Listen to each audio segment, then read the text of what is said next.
Before the sun was up, before the world began to move, cold mornings in America felt very different. There were no glowing screens, no weather apps, no cars warming themselves automatically. Just the quiet click of a furnace turning on, frost clinging to the windows, and the familiar understanding that another winter day had begun. If you grew up in America in the 1960s, you remember these mornings. And even if you didn't, they might still feel strangely familiar. Winter mornings back then were something you felt immediately. Houses were colder, insulation was thinner, and central heating, if you had it at all, worked slowly and unevenly. Some rooms were warm, others never quite were.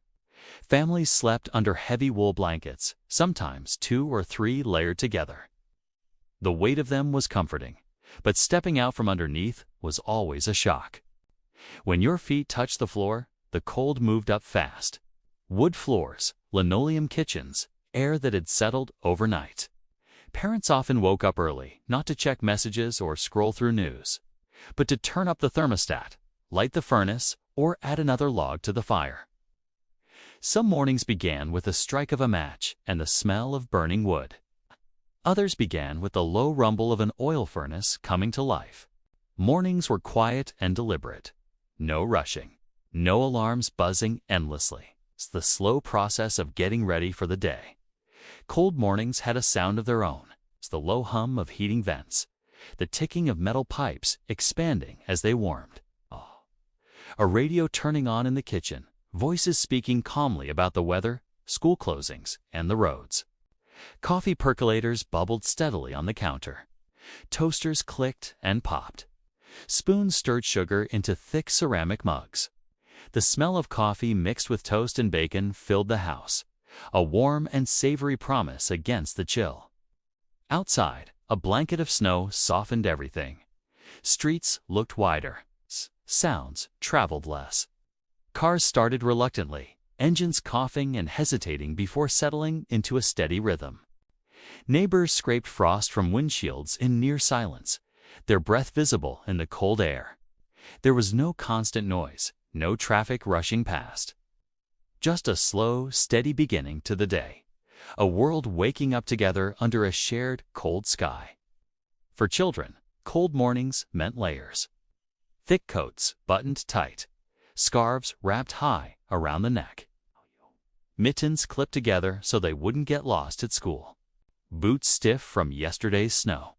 Hats that smelled faintly of wool and last winter. Getting dressed took time. Buttons were hard to fasten with cold fingers. Zippers stuck.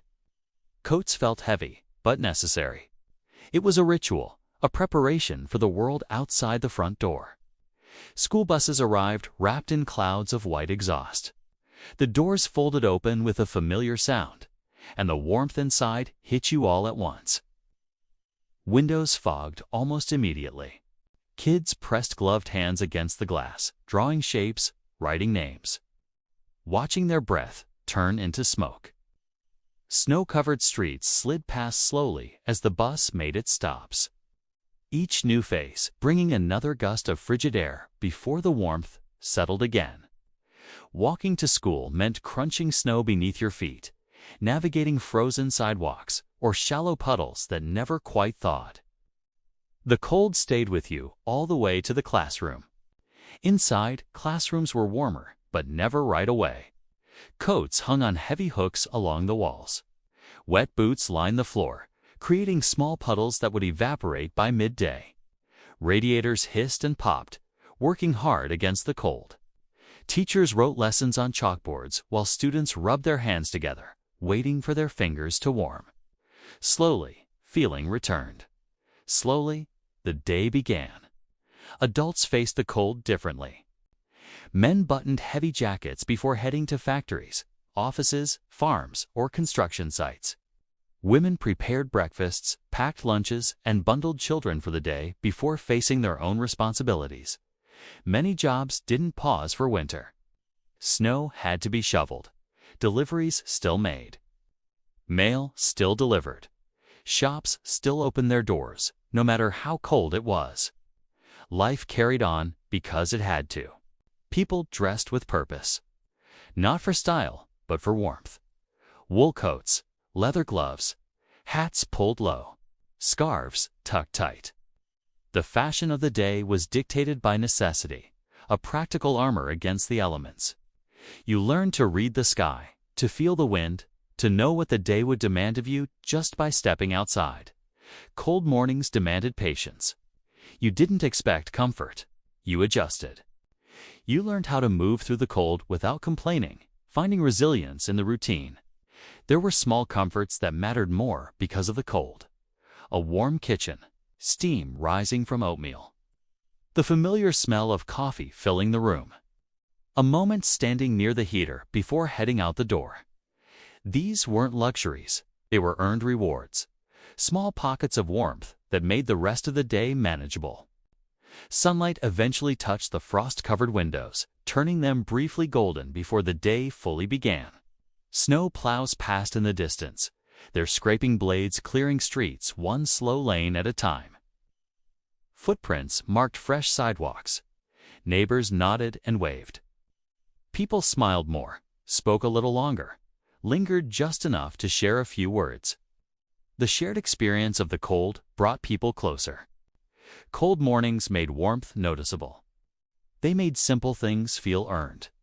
By late morning, the cold eased slightly. Coats came off, gloves were stuffed into pockets. The day settled into its routine, and when spring finally arrived, you felt it deeply. You noticed it in the air, in the light, in the way people moved.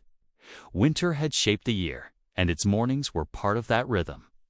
The first warm breeze wasn't just a change in temperature, it was a release, a sign that the long, cold season had finally passed. Cold mornings in 1960s America weren't easy, but they were honest. They asked nothing from you except to wake up, bundle up, and face the day. There were no distractions and no shortcuts, just life moving slowly forward, one morning at a time. And maybe that's why those mornings stay with us. Not because they were comfortable, but because they were real. They built a quiet strength, a connection to the seasons, and a deeper appreciation for warmth and community. If you remember these mornings, you're not alone. And if you don't, perhaps now you understand why so many people still miss them. If this brought back a memory for you, take a moment to sit with it. And if you enjoy remembering these quieter moments from America's past, consider subscribing to this channel. New stories like this are shared here every week, preserving the small moments that once meant so much. Thank you for being here and for remembering with us.